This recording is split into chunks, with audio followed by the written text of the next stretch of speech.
Not everyone who walks alone is lost. Some just got tired of walking with fools. Now read that again. Because today, we're pulling back the steel curtain on a type of man who doesn't just step outside the system, he refuses to acknowledge it entirely, like swiping away a spam call during deep meditation. Here's the truth. Studies show that fewer than 1% of men embody true Sigma traits.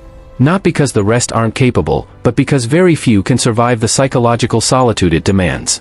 Being a Sigma male isn't some trendy label. It's mentally expensive. It costs you comfort, conformity, and the illusion of belonging. And that's exactly why he unnerves the masses, and captivates the rest. In a world addicted to noisy leaders and needy followers, the Sigma is the glitch in the matrix. The man who moves in silence yet leaves a permanent impact. The one you didn't see coming, but now can't stop thinking about. Make no mistake, he's not misunderstood. He's misclassified by those who secretly envy his discipline, emotional detachment, and ability to vanish without a trace. So today, we're breaking down 20 brutal truths about Sigma males, truths that most people simply aren't ready to face. Truths that cut through fake personalities, shallow interactions, and ego-driven noise. If you're ready to challenge your beliefs, keep watching.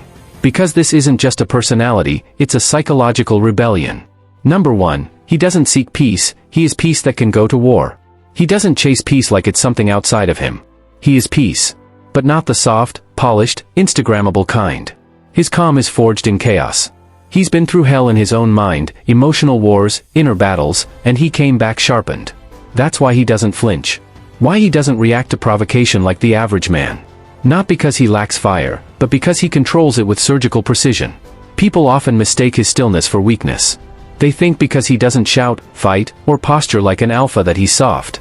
That's their first mistake. His silence isn't emptiness. It's capacity. He holds power the way a storm holds thunder, quiet, restrained, until it's time. And when it's time, he doesn't explode. He executes. He won't engage in ego battles. He's not interested in flexing. Most conflict bores him. Because real power doesn't need to prove itself. But cross the line? Disrespect his principles? Threaten what he protects? Then you'll see the shift. Not rage, control. Not chaos, calculated response. He won't yell. He won't threaten. He'll just end the conversation, sometimes the relationship, without warning. He moves like a ghost. Leaves like a message. And you'll feel the impact long after he's gone. That's what people don't understand.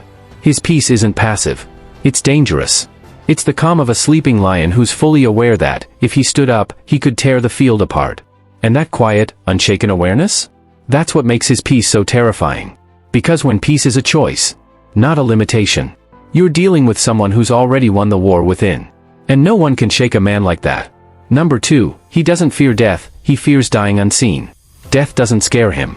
What haunts him is the idea of leaving this world without ever being truly known. Not in the superficial sense, not just remembered, liked, or celebrated, but seen, felt, understood. He's not afraid of dying. He's afraid of existing an entire lifetime where his soul remained invisible. Where he gave everything, depth, intensity, loyalty, to people who only noticed the surface. Where his mind was filtered, his emotions translated, his essence diluted, just so others wouldn't feel uncomfortable. See, most people chase applause, clout, legacy. Not him. He doesn't care about fame. He doesn't need a statue built in his honor or his name etched in stone.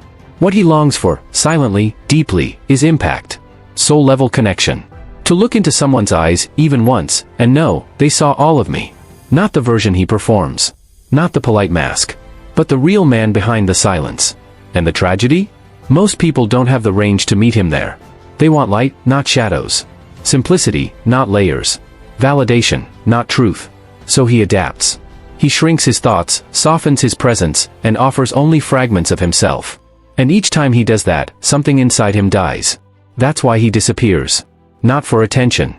But because being invisible while surrounded by people is lonelier than being alone. He'd rather walk away in silence than stay and suffocate in misunderstanding. And here's the bitter irony. The more he grows, the fewer people relate to him. The deeper his mind goes, the more isolated he becomes. So the world gives him admiration he doesn't need, and relationships that feel like spiritual leftovers. He doesn't fear death. He fears being buried with galaxies inside him. Unexplored, unread, and unloved. Number 3, he doesn't need to be needed, and that's exactly why people want him. He's not fueled by the desire to be someone's savior. He doesn't crave importance. He doesn't define himself through usefulness. You won't see him fishing for compliments or clinging to roles that validate his worth. He doesn't reshape himself to fit someone else's void. Why? Because his sense of value is internal, not dependent on being someone's emotional crutch. And that rare emotional autonomy? It creates a gravitational pull people don't even understand. While the world screams, "Notice me," he remains silent, unmoved, complete. And that silence? It speaks louder than any performance. The paradox is this: the less he tries to be wanted, the more wanted he becomes. His indifference to attention makes people chase him harder. His absence makes him unforgettable. Because in a society built on validation, his lack of need becomes magnetic. He doesn't dramatize departures. He doesn't beg, explain, or retaliate. He detaches quietly, cleanly, without chaos, without ego. And that's what makes people spiral. Because he doesn't try to stay relevant. He becomes essential by not needing to be. He's not rare because he acts expensive. He's rare because his energy is unavailable for cheap exchange. His presence isn't a currency, it's a standard. And here's the cruel irony. While others exhaust themselves trying to be needed to feel loved, the Sigma earns devotion by needing no one. People try to become the exception. The one he might need. The one he won't walk away from. But the twist is, he'll never need you. And that's exactly why you'll want him. Number 4, he doesn't fear intimacy, he fears being understood by the wrong mind. He's not afraid of closeness. That's the myth people spread when they can't get past his calm. The truth? He's not emotionally unavailable. He's selectively open, because for him, connection is sacred. It's not just about chemistry or physical touch. It's about mental resonance, shared depth, unspoken alignment. He's not afraid of being close. He's afraid of being misinterpreted. Of handing over the keys to his soul, only to find the other person fumbling around, unaware of their weight. Because when someone gets near but lacks the depth to truly comprehend him, it's not intimacy. It's spiritual mistranslation. It feels like his thoughts are echoing in a room built for someone else. Like his complexity is being reduced to cliches. And to a Sigma, that's worse than being alone. Because when he opens up, it's never partial. It's raw. It's full access. It's real. But if the person on the receiving end can't hold that space, can't feel the silence between his words, can't understand what he chooses not to say, it's not connection. It's betrayal. That's why he takes his time. Not because he's guarded, but because he respects his inner world. He's not protecting himself from people. He's protecting the meaning he carries inside. Letting someone into his psyche is like inviting them into a temple built from solitude, reflection, pain, and evolution. Let the wrong person in, and they'll break things without even realizing it. So he observes. He listens. He tests, not with manipulation, but with silence and depth. Because he's not looking for someone who merely loves him. He's searching for someone who can truly read him. Someone who doesn't get lost in his vastness. Someone who knows the language behind his stillness. It's never about fearing intimacy. It's about refusing to waste it. Number 5, he doesn't care what you think, but he already knows what you'll say. By the time you speak, the Sigma has already mentally mapped the conversation. He's anticipated your arguments, tone, tactics, and subtext. You're not being ignored. You're being processed. He doesn't need your approval to make a move. He doesn't pivot his actions based on opinions. Why? Because he's already run the simulation. That's what most people don't understand. His calm demeanor isn't arrogance. It's pattern recognition. He's seen your type before. He's heard that tone, that angle, that manipulative inflection. So while you're speaking, he's already mentally stepped out. Not because he's rude, but because you're predictable. And once he's identified your mental blueprint, he doesn't need to challenge it. Because to him, predictable minds aren't a threat. They're just noise. He doesn't debate for sport. He doesn't clap back to win arguments. Because to him, most conversations are ego contests in disguise. And he's not auditioning for applause. What he values is original thought. Authentic presence. Silence that says more than shouting ever could. So when he disengages, it's not passive aggression. It's intentional disengagement. To conserve his mental bandwidth. He hears you. He just doesn't need to respond. Not every comment deserves a counter. Not every opinion warrants an audience. And when he doesn't respond the way you hoped, don't take it personally. He predicted that too. Number 6, he's not ignoring you, he's calculating the cost of letting you in. When a Sigma male goes quiet, most people misread it. They think he's being cold, indifferent, or socially awkward. But that silence? It's not avoidance, it's assessment. It's a background scan running in real time. He's not ignoring you. He's weighing the consequences of giving you access to his inner world. Because for him, connection is never casual. It's not built on charm, attraction, or shared interests. It's built on emotional intelligence, mutual depth, and psychological safety. Before he lets anyone in, romantic, platonic, or professional, he observes. Not just what you say, but how you carry silence. Not just how you act, but what your patterns reveal. He's silently asking, do you bring clarity or confusion? Are you self-aware or self-absorbed? Can you handle truth, or do you deflect it with ego? While you're making small talk, he's reading your emotional software. Your inconsistencies, your energy, your subtle projections, none of it goes unnoticed. And here's the catch. He's not evaluating whether he likes you. He's measuring whether your presence is worth the psychological space you'll take up. Most people never even know they're being screened. They misinterpret his stillness as aloofness, his distance as disinterest. But in truth, he's giving you the freedom to reveal yourself. Whether you climb with grace or collapse under the weight of your own patterns is up to you. He watches how you respond to boundaries, delays in attention, moments of silence. Every reaction answers his unspoken question. Is the cost of you worth the depth of me? And when the answer is no, he won't explain himself. He'll just fade, quietly, cleanly, and completely. There's no confrontation. No drama. Just a door that was never fully open quietly closing. You weren't ghosted. You were weighed. And you didn't pass the cost-benefit analysis.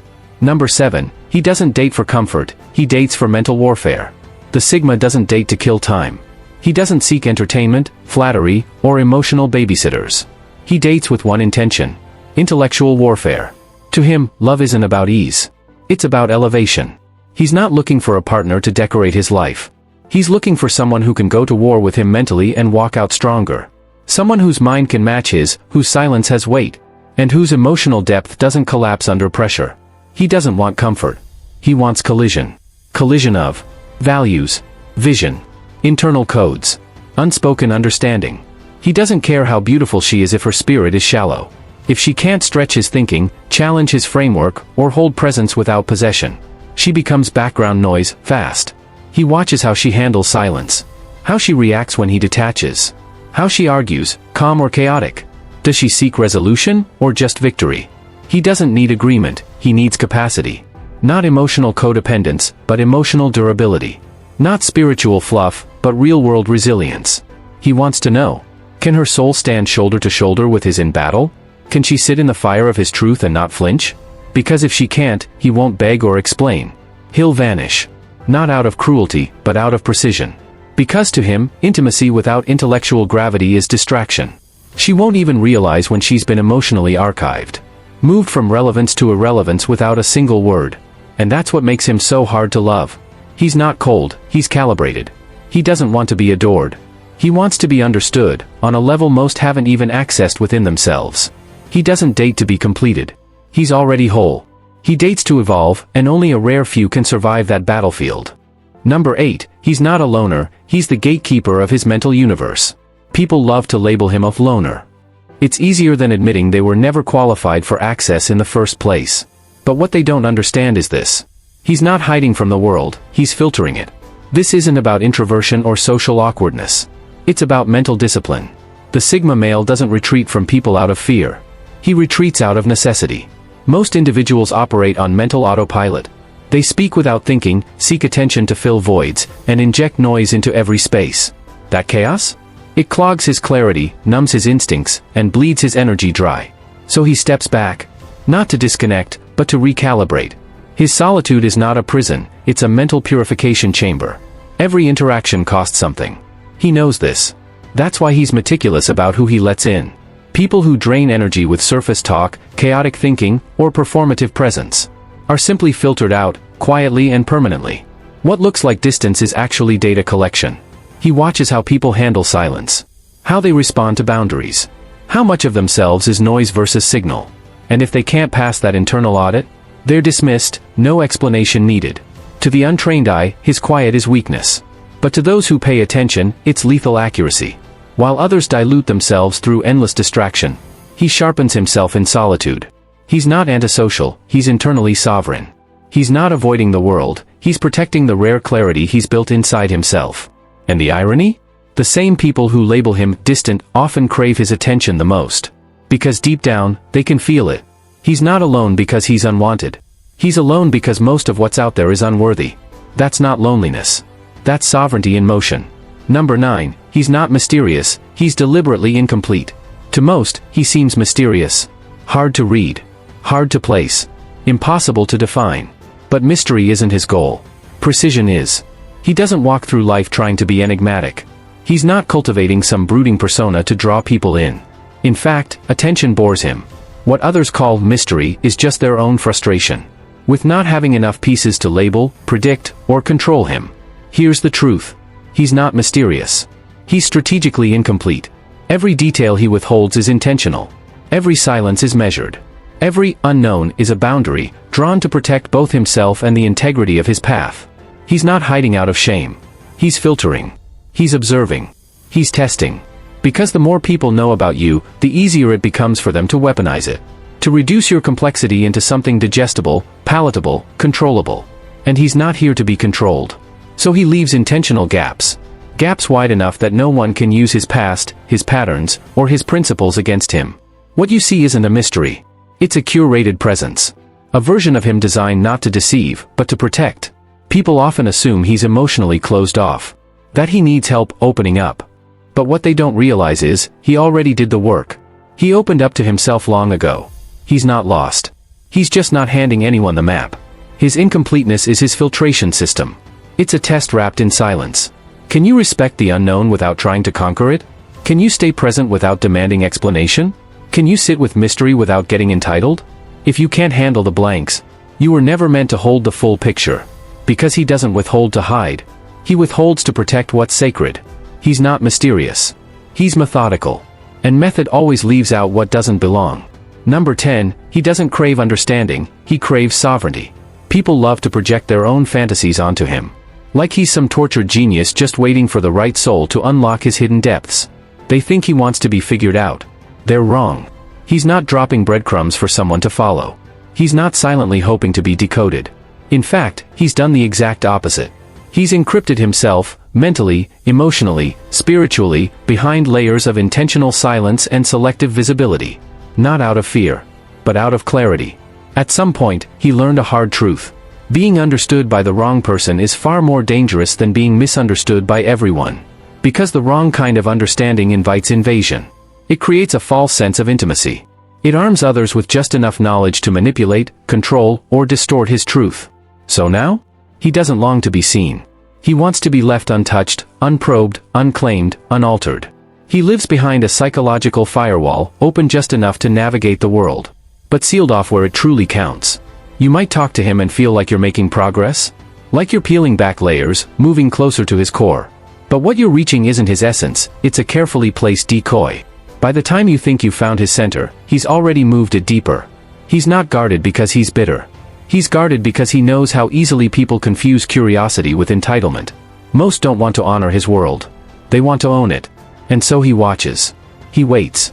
Not for someone to unlock him, but for someone wise enough to not even try.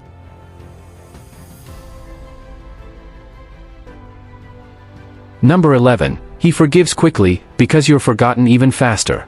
He doesn't hold grudges. Not because he's evolved beyond anger. But because you're simply not worth the energy it takes to stay angry. When someone betrays him, don't expect fireworks. No emotional meltdown. No dramatic scenes. He won't chase, won't argue, won't demand closure. He just disappears. Clean. Quiet. Permanent. See, most people associate forgiveness with softness, compassion, or a desire to reconcile. But for the Sigma, forgiveness is a form of efficiency. Holding on to resentment is dead weight. Bitterness is emotional debt. Revenge is a waste of momentum. So he doesn't let it go to heal you. He lets go because your memory has no ROI. You're not a lesson. You're just irrelevant data cleared from his system.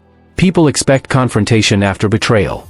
They want proof that they mattered, even in conflict. But with him, all they get is silence. Not the sulking kind. The surgical kind that says, you no longer exist here. And that silence? That's what cuts deepest. Because there's no reaction to measure, no emotional signal to read. Just absence. And in that absence, you're forced to reflect. On what you did, what you lost, and how easily you were replaced. He doesn't forgive because you deserve peace. He forgives because your presence is a disruption to his peace. He doesn't carry you as a wound. You don't even qualify as scar tissue. You were simply a file. Corrupt. Incompatible. Deleted. No drama. No announcement. No second chances. And the most brutal part? You'll never know exactly when it happened. You'll just wake up one day and realize you're no longer part of his story. Not blocked. Not hated. Just unwritten. To outsiders, this might seem cold. But to him, it's clarity. It's emotional discipline. It's the price of protecting his peace. He doesn't forgive fast because he's soft. He forgives fast because your mistake isn't worth permanent storage in his mind. Number 12, he doesn't make friends, he screens for threats. He's not out here trying to find his tribe.